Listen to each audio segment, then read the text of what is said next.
The clock on the wall read 2:15 a.m. when Linda finally pulled off her latex gloves and tossed them into the waste bin. 12 hours.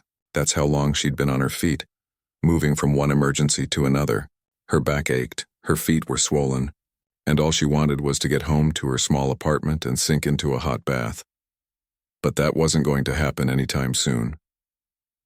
Linda worked as the head trauma nurse at Metropolitan General Hospital, one of the busiest emergency departments in the city. Tonight had been particularly brutal. 3 gunshot victims came in within an hour of each other. 2 overdose cases arrived back to back. A car accident victim needed immediate surgery. And somewhere in between all that chaos, she'd helped deliver a baby whose mother couldn't make it to the maternity ward in time. This was her life. This was what she'd chosen 15 years ago when she first put on those scrubs. Some people asked her why she did it. Why work nights? Why deal with the worst moments of people's lives? Why stay in a job that paid less than she deserved and demanded everything she had? The answer was simple. She couldn't imagine doing anything else. Linda had grown up in this neighborhood. She knew these streets, knew the families who lived here. When someone got hurt, when someone needed help in the middle of the night, they came to Metropolitan General. They came to her. She wasn't just a nurse to many of these people. She was someone they trusted with their lives. Tonight, she'd held the hand of a teenage boy while doctors worked to save his leg after a motorcycle accident. She'd talked a young mother through her panic attack while her toddler got stitches. She'd been the one to call Mrs. Patterson's family when the elderly woman came in with chest pains and needed someone to watch her cat. These weren't just patients to Linda. They were her community. She grabbed her medical bag from her locker and slung it over her shoulder. The bag was old and worn, a gift from her mentor when she first started working at the hospital. It went everywhere with her. Even when she was off duty, she carried basic medical supplies. You never knew when someone might need help. The hospital corridors were quieter now, but never completely silent. Metropolitan General never slept. There were always doctors making rounds, nurses checking on patients, and the steady beep of monitors keeping track of heartbeats throughout the building. Linda waved goodbye to the night security guard and pushed through the heavy doors that led to the parking garage. The cool night air hit her face and she took a deep breath. After 12 hours of recycled hospital air, even the city air tasted fresh. The parking garage was dimly lit and mostly empty at this hour. Her car was parked on the second level, and she was looking forward to the quiet drive home. Maybe she'd stop at the all-night diner and grab some coffee. Maybe she'd just go straight home and fall into bed. But as she walked toward her car, something caught her attention. Down near the emergency entrance, she could see flashing lights. Red and blue lights bounced off the concrete walls of the garage. Police cars, an ambulance. More activity than usual for this time of night. Linda paused. Her shift was over. She'd done her 12 hours. She'd earned the right to go home and rest. But something pulled at her, the same instinct that had kept her in this job for 15 years. What if they needed help? What if there were more injuries than the on-duty staff could handle? What if someone was dying while she walked away? She couldn't do it. She couldn't walk away when people might need her. Linda changed direction and headed toward the emergency entrance instead of her car. Her medical bag bounced against her hip as she walked. She just checked to see if they needed extra hands. If everything was under control, she'd go home. If not, well, she'd stay as long as they needed her. This was who she was. This was what she did. As she got closer to the commotion, she could hear radio chatter and urgent voices. Someone was hurt. Someone needed help. And Linda wasn't the kind of person who could turn her back on that, no matter how tired she was. She'd been saving lives all night. What was one more? The emergency entrance was busy with paramedics and police officers. Linda could see someone on a stretcher being rushed inside. Blood. There was always blood. She'd seen so much of it over the years that it didn't shock her anymore. It just made her move faster, think clearer, focus on what needed to be done. She was almost to the entrance when she heard shouting from somewhere behind her. Male voices, urgent. Someone was in trouble. Linda turned around, trying to see what was happening. The parking garage was full of shadows and echoes. Police officers were running in different directions. Someone had escaped. Someone was loose in the garage. She should have gone inside. She should have stayed with the medical team where it was safe. But Linda had never been the type to run from danger. If someone was hurt out here, If someone needed help, she wasn't going to hide inside while they suffered. She started walking back into the garage, her medical bag ready. If there was an injured person hiding in the shadows, she could help. She could provide basic medical care until the paramedics could get to them. The shouting was getting louder. Footsteps echoed off the concrete. Someone was running. Someone else was chasing. Linda moved between the parked cars, following the sound of the voices. Her white sneakers made soft squeaking sounds on the garage floor. The fluorescent lights cast long shadows between the vehicles. She couldn't see clearly what was happening, but she could hear the desperation in the voices. Someone was scared. Someone was in pain, and Linda knew she was the only medical professional in the garage who could help. Officer Ray Thompson had been a cop for 8 years, and he thought he'd seen everything. Bar fights, domestic disputes, car crashes, drug busts. He'd handled them all with the kind of steady calm that made him good at his job. But tonight was different. Tonight, everything that could go wrong was going wrong. It started with what should have been a routine traffic stop. Speeding car, nothing more. But when Ray turned on his lights and tried to pull the driver over, the car took off. What followed was a high-speed chase through the city streets that lasted 20 minutes and ended with a crash that would make the evening news. The driver had taken a corner too fast and slammed into a fire hydrant just 2 blocks from Metropolitan General Hospital. Water shot 30 feet into the air. The car was totaled. Ray expected to find an unconscious driver trapped in the wreckage. Instead, he found an empty car and a trail of blood leading away from the crash site. The suspect was hurt, but mobile. And now he was somewhere in the darkness, probably desperate and definitely dangerous. Ray had called for backup, but they were stretched thin tonight. 3 other officers were dealing with the crash scene and the water main break. The K-9 unit was 20 minutes away, and Ray was left to track down an injured fleeing suspect in an area full of hiding places. The trail led toward the hospital. Of course it did. Injured people always headed for medical help, even when they were running from the law. The hospital parking garage was a maze of concrete pillars, parked cars, and dark corners. Perfect for someone who wanted to hide. Ray's radio crackled with updates from the other officers. They'd found drugs in the crashed car. Enough drugs to put someone away for a long time. This wasn't just a traffic violation anymore. This was a felony drug bust, and their suspect was somewhere in the shadows, probably getting more desperate by the minute. The parking garage was poorly lit. Half the fluorescent lights were burned out, leaving pools of darkness between the few working fixtures. Ray moved carefully between the parked cars, his hand resting on his service weapon. He'd drawn it once already tonight during the chase, but hadn't had to use it. He hoped he wouldn't have to use it now. Blood drops on the concrete confirmed he was going the right way. The suspect was definitely injured and probably leaving a trail without realizing it. Ray followed the drops deeper into the garage, away from the busy emergency entrance and toward the quieter sections where hospital employees parked. His radio was turned down low to avoid giving away his position, but he could still hear the chatter from the other officers. They were dealing with reporters now.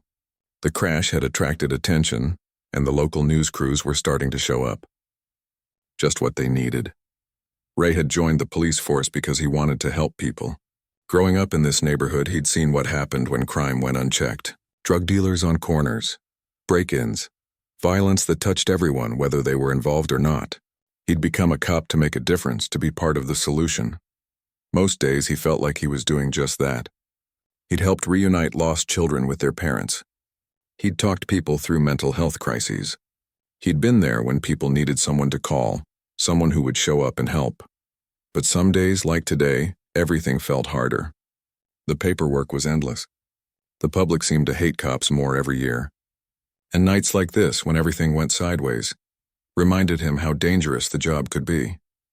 Ray was thinking about his wife, probably asleep at home, when he heard movement up ahead. Something or someone was moving between the cars about 50 feet away. He couldn't see clearly in the dim light, but the movement was definitely human. His pulse quickened. This could be their suspect. Ray spoke into his radio, keeping his voice low. Thompson here. I've got movement in the parking garage, Sector C. Possible suspect. Location. The response came back immediately. Backup en route. Do not engage alone. But Ray was already moving forward. If this was their suspect, he couldn't let him get away. The man was injured and probably not thinking clearly. If he made it out of the garage and back onto the streets, he could hurt himself or someone else. Ray had to act. The figure was moving away from him, staying in the shadows between the parked cars. Ray couldn't tell if it was a man or woman, couldn't see what they might be carrying. All he knew was that someone was in this garage who shouldn't be here at this time of night. Police, Ray called out. Stop where you are! The figure didn't stop. If anything, they seemed to move faster. Ray's training kicked in.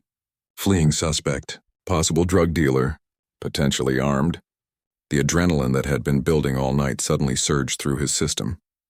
His heart was pounding, his palms were sweaty, and every instinct told him this situation was about to get dangerous. He drew his baton instead of his gun. The suspect didn't appear to be armed, and Ray hoped he could subdue them without using deadly force. He'd never had to shoot anyone in 8 years of police work, and he didn't want to start tonight. "I said stop," Ray shouted again, his voice echoing off the concrete walls of the garage. Still no response from the figure ahead of him. They were definitely trying to evade him now, moving between cars and using the vehicles as cover.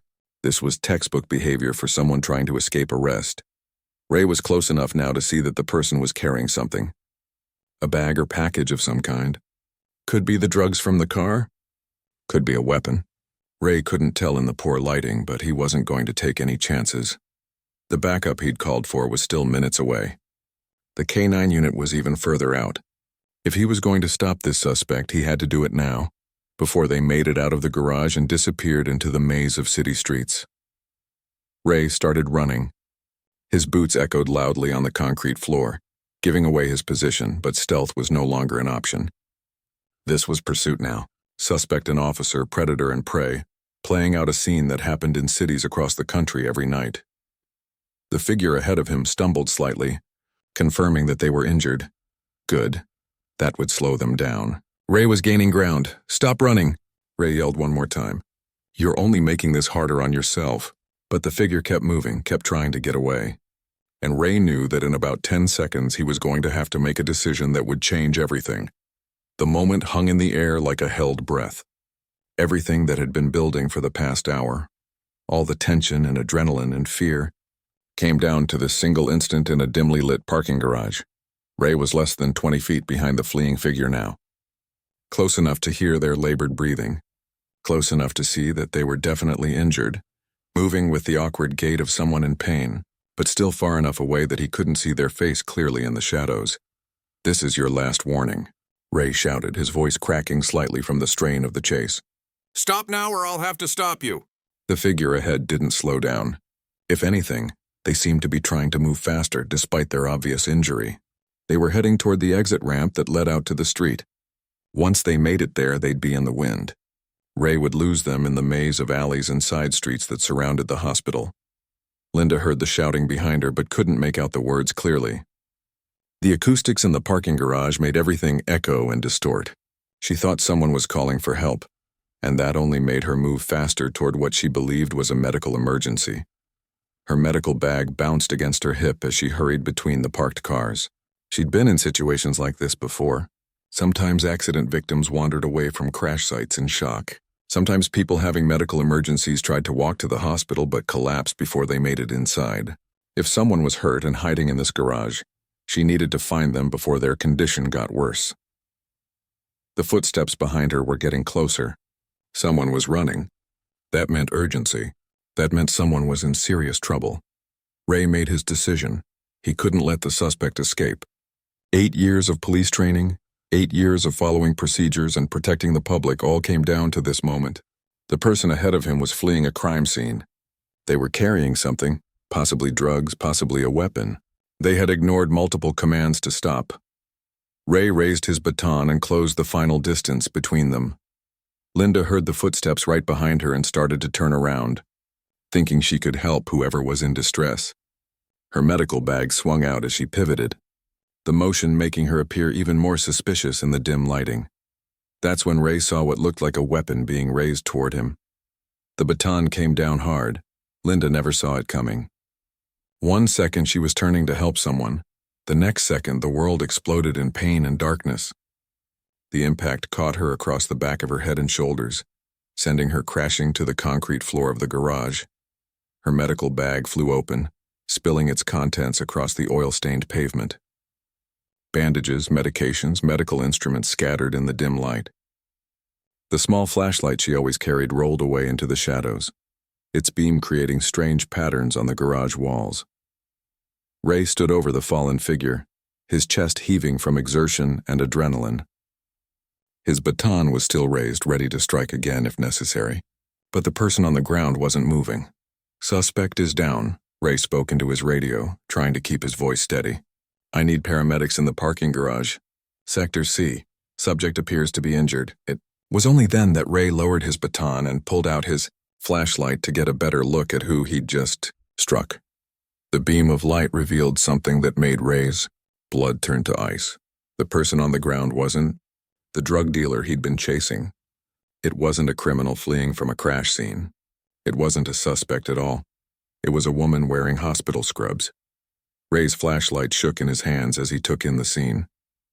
The scattered medical supplies, the hospital ID badge clipped to the woman's shirt, the white sneakers that nurses wore for 12-hour shifts, the small, gentle hands of someone who spent her days helping people, not hurting them.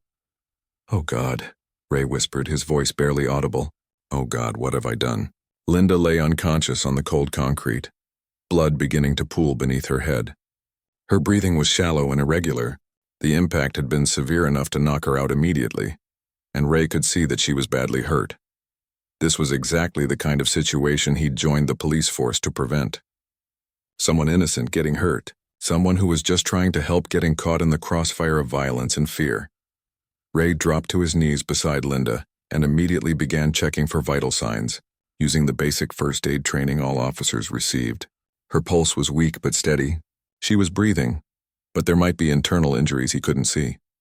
"Officer needs immediate medical assistance in parking garage Sector C." Ray spoke into his radio, his voice tight with panic. "We have a civilian down, serious head injury. This is not the suspect. Repeat, this is not the suspect." The response came back immediately. "Paramedics are en route. What's the status of the actual suspect?"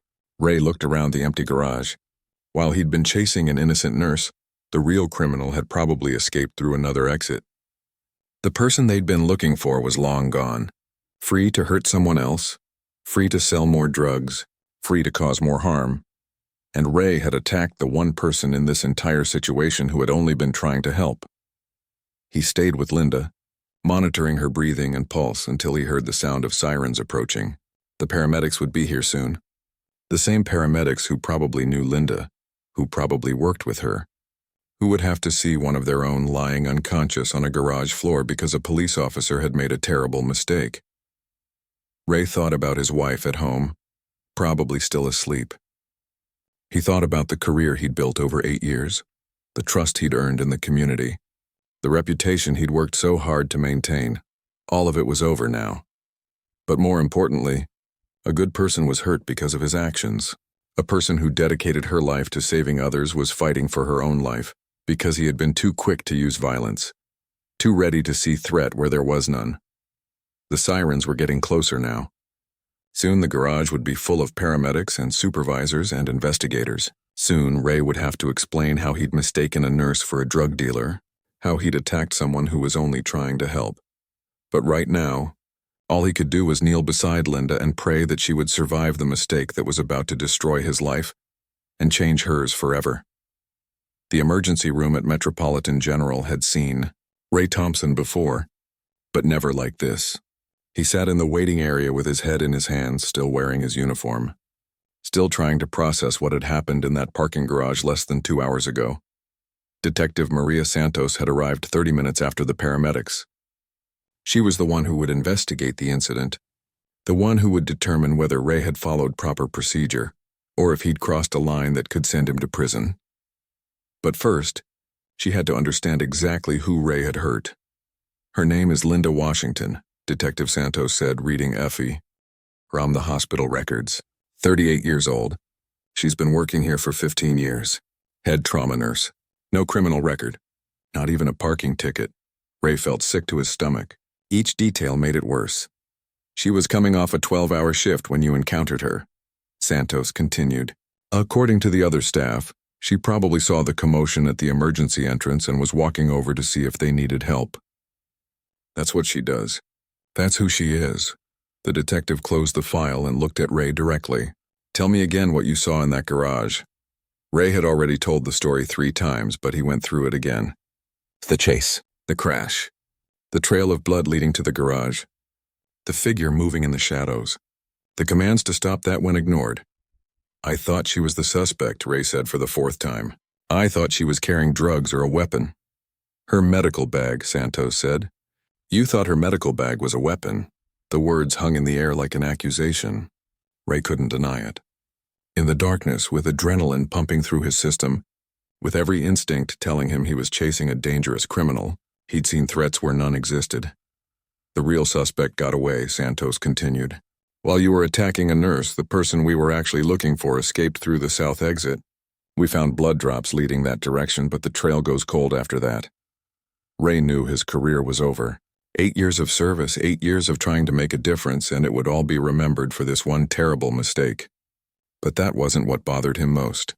What bothered him was that Linda Washington was fighting for her life in surgery, and it was his fault. There's something else you need to know, Detective Santos said, her voice softer now. Something about Nurse Washington. She opened another file, this one thicker than the first. 6 months ago, there was an emergency call to 1247 Oak Street. Heart attack victim, elderly female, critical condition. Do you remember that address?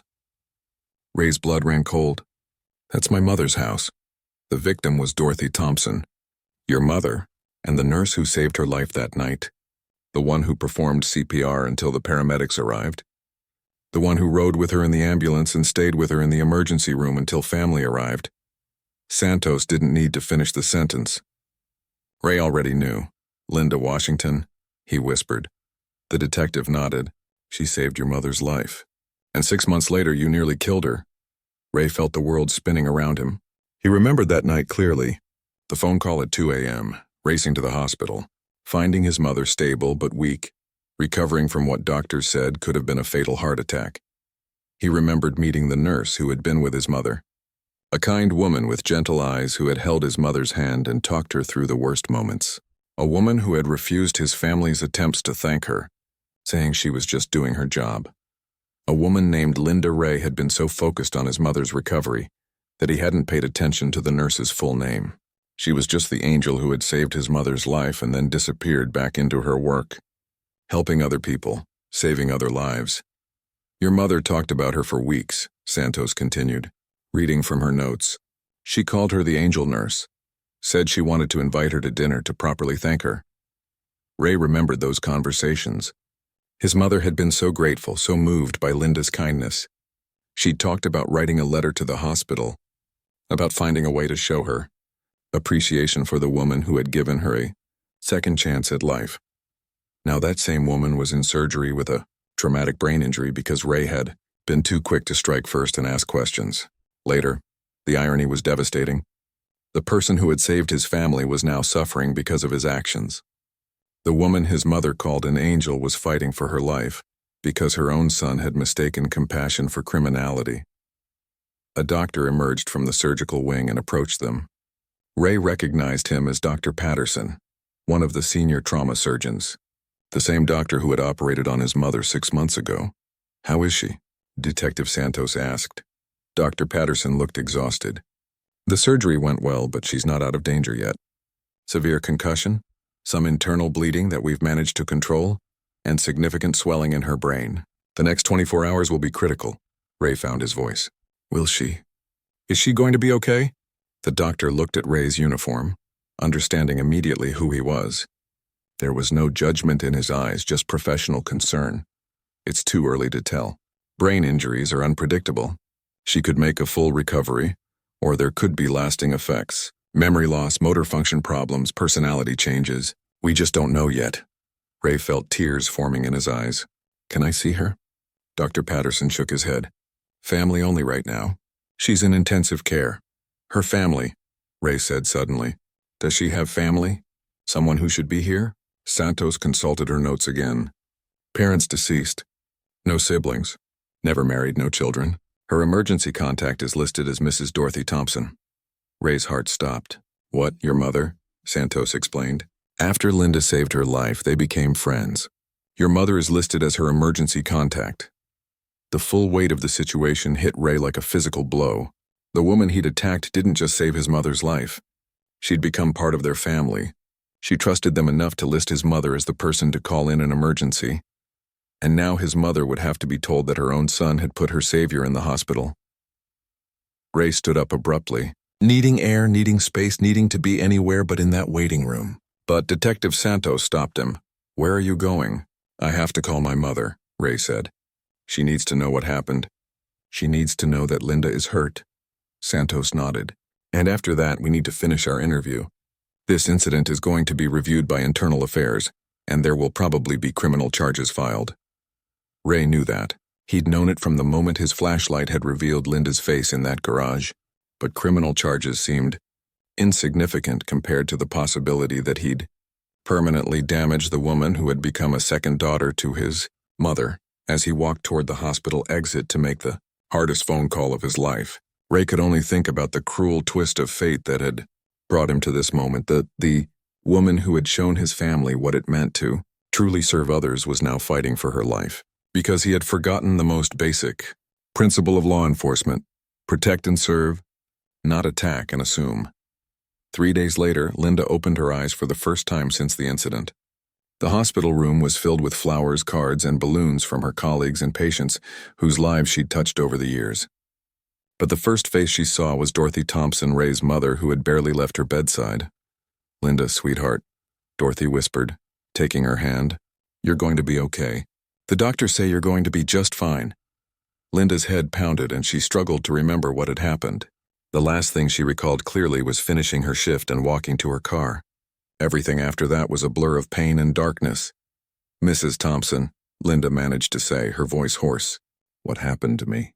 Dorothy's eyes filled with tears. She'd been dreading this moment, knowing she'd have to tell Linda the truth about who had hurt her and why. There was an accident, dear. You were hurt in the hospital parking garage. Linda tried to sit up but winced at the pain in her head. An accident? Dorothy squeezed her hand gently. Linda, there's something I need to tell you. Something about my son. Over the next hour, Dorothy explained everything.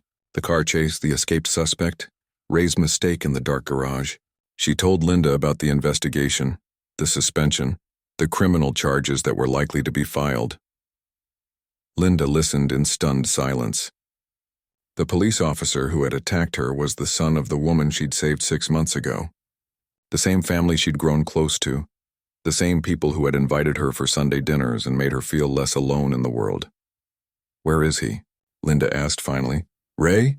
He resigned from the police force. He's been here every day waiting to see if you'd be okay, waiting to apologize. Linda closed her eyes, trying to process everything. The physical pain was manageable, but the emotional complexity of the situation was overwhelming. 2 days later, against the advice of hospital administrators and his lawyer, Ray came to see Linda. He stood in the doorway of her room, looking like he'd aged years in the past week. I'm sorry, he said simply. I know that's not enough, but I'm sorry. Linda studied his face. She could see the genuine remorse, the weight of guilt he was carrying. She could also see the man his mother had raised, the person who had joined the police force to help people, not hurt them. Sit down, she said quietly. Ray approached hesitantly and took the chair beside her bed. For several minutes, neither of them spoke. Your mother saved my life in a different way, Linda finally said. After my parents died, I didn't have anyone. No family, no real friends outside of work. Your mother changed that. She made me feel like I belonged somewhere. Ray nodded, unable to speak. I could press charges, Linda continued. I could sue you and the department. I could make sure you never work in law enforcement again. Ray met her eyes. I know. And you'd have every right to. Linda was quiet for a long moment, thinking, but what would that accomplish? Would it make me feel better? Would it help other people? Would it prevent this from happening again? I don't know, Ray admitted. I do, Linda said firmly. It wouldn't. Revenge doesn't heal anything. It doesn't solve problems. It just creates more pain. Over the following weeks, as Linda recovered from her injuries, she and Ray had many long conversations. She learned about his background, his motivations for becoming a police officer, his genuine desire to serve his community. Ray learned about Linda's work, her dedication to helping people regardless of their circumstances, her ability to see good in everyone even after years of treating victims of violence and neglect. "I want to do something positive with this," Linda told him one afternoon. "I want to make sure this never happens to anyone else." "What do you mean?" Linda had been thinking about this since she'd woken up in the hospital. Police training. Community relations. Officers need to understand that not everyone they encounter is a threat. People need to understand that not every officer is looking to hurt them. Ray was intrigued. "You want to work with the police department?" "I want to work with you," Linda said. "If you're willing." The idea seemed impossible at first. Ray was facing potential criminal charges. His career in law enforcement was over. The community was outraged about the incident, but Linda was persistent. She spoke to community leaders, to hospital administrators, to city officials. She testified at Ray's hearing, not as a victim seeking justice, but as someone advocating for a different kind of resolution. "Putting Officer Thompson in prison won't undo what happened to me," she told the review board, "but working together to prevent future incidents might save someone else from going through what we've both experienced." The charges against Ray were reduced to community service, with the understanding that he would work full-time on police reform and community relations. The police department, embarrassed by the incident and facing public pressure, agreed to fund a new training program focused on de-escalation and community engagement. 6 months later, Ray and Linda stood before a room full of police recruits at the academy. Ray told the story of that night in the parking garage, holding nothing back about his mistakes and their consequences. Linda talked about the importance of seeing each person as an individual, not a potential threat.